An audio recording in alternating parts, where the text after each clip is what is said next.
So this story I just saw it on TV on MSNBC. Um, this is about these two Los LAPD officers that were ambushed yesterday, and let me go down.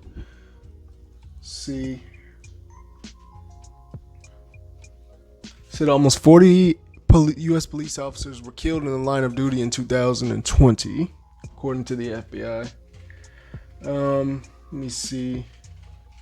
Somber reminder in both of the shootings been named. Okay, so it was one male deputy and one female deputy, and you can see right here that he shot from the passenger side, and it appears they were just sitting there, just sitting in their cars in their unit, and he just runs up and fires. Now, what preceded this? I don't know why. It just seems a little bit random to me. And this is what I wanted to get into.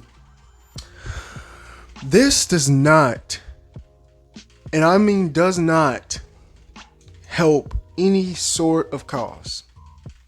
Doing vigilante attacks on random officers or random people does not help the cause.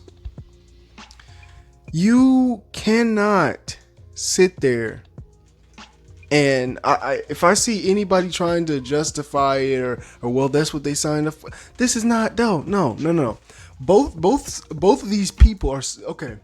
The police officers, a lot of police officers that you see that that are involved in these brutality cases are considered unjustified killings or over excessive force cases, and the people who do vigilante acts like this, both of them are suffering from the same thing. And you know what that is? Dehumanization. Both of them are suffering from dehumanization. Because some of these officers may see individuals as a statistic, or they may see them as just some meth head or crackhead or whatever. You know, they don't matter. Or they think they're on drugs, or they look suspicious, so they've dehumanized them. And then you have civilians who have dehumanized the police officers. Police officers aren't robots, even though they may train them in almost, I don't know how to describe what you would call the training, but they're not robots. And even though they're made to follow orders, they are still people.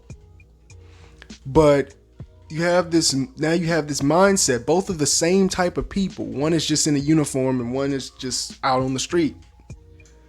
Just dehumanized. And that's another problem, even with the way people look at each other. It's just everybody's dehumanized each other. I wouldn't say everybody, but a lot of people have dehumanized each other, especially during these protests. When the clashes happen, these violent clashes happen, it's like you see that other person as an enemy combatant. Anybody who's not on your side is an enemy combatant. And that's the same way a lot of these the officers operate. And when the riot controls, it's like as soon as is you versus them. Protesters get rowdy, you got to protect your side. So they unleash that force. They unleash the batons, tear gas, whatever it is. It's you versus them. And the other side, it's us versus them. And it's just a battle. And in this statement by the LA County Sheriff's Office that you see on the screen right now, you see, it says the protesters blocking the entrance and exit of the hospital emergency room, yelling, "We hope they die." What is that? That's not helping. That is not helping. And some of you protesters, some of the people protesting out there, you've become so insular. You're in an echo chamber.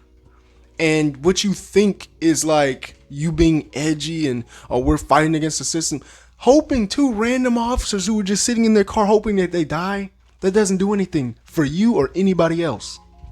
That just makes you look like the enemy. That makes you look like the bad guy. And that also feeds into the broader narrative of what's going on right now. That the protesters are just a violent Marxist uprising who's coming to take over America. And with statements like this and actions like this does not help. It just feeds in and feeds in and feeds in and feeds in and feeds in. This is why people think you're soulless. Like you just have no moral compass, no anything. It does not help. This is not helping whatsoever. Please stop doing stuff like this. People need to get out of their echo chambers and actually talk. No more overgeneralizations. No more of that. Not just, we need to talk. People need to be able to communicate with each other, because without communication, there will always be a disconnect. And the longer we have that disconnect, the worse it's gonna get. Let me see, what did it say Donald Trump said? What did it say? It says, sharing the footage of the incident, U.S. President Donald Trump tweeted, "Animals must be hit hard." So you see, it's getting worse. Even Joe tweeted, he said he's praying for the officer's recovery, and this is a cold-blooded shooting and unconscionable. Anybody in their right mind would be against something like this. But we're to the point where you have people trying to be on their political side. They become so partisan that when an officer does something wrong, a lot of people on the right, they instantly have to try to find some way to defend it.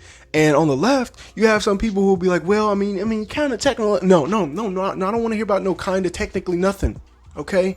Stop trying to defend wrong, to play to your political side. Stop it. Because that does nothing. That helps no one.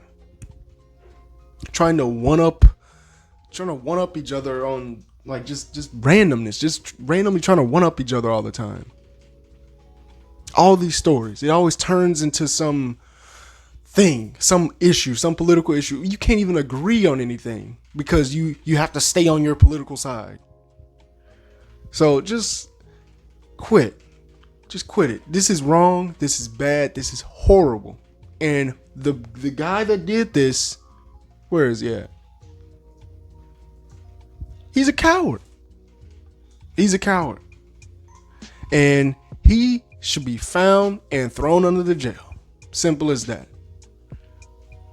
That's it. But can we just stop this political nonsense? Everything turns into some political issue. Something as simple, something that's wrong, simply wrong, just plain out, can turn into a political issue, and that's annoying. Okay, that's very annoying. So yeah, what do you guys think about this? Be sure to like, comment, subscribe, like, comment, subscribe, like, whenever you do it, how you do it, wherever you do it, just do it. It's your boy Red X Black, and I'm out. Peace.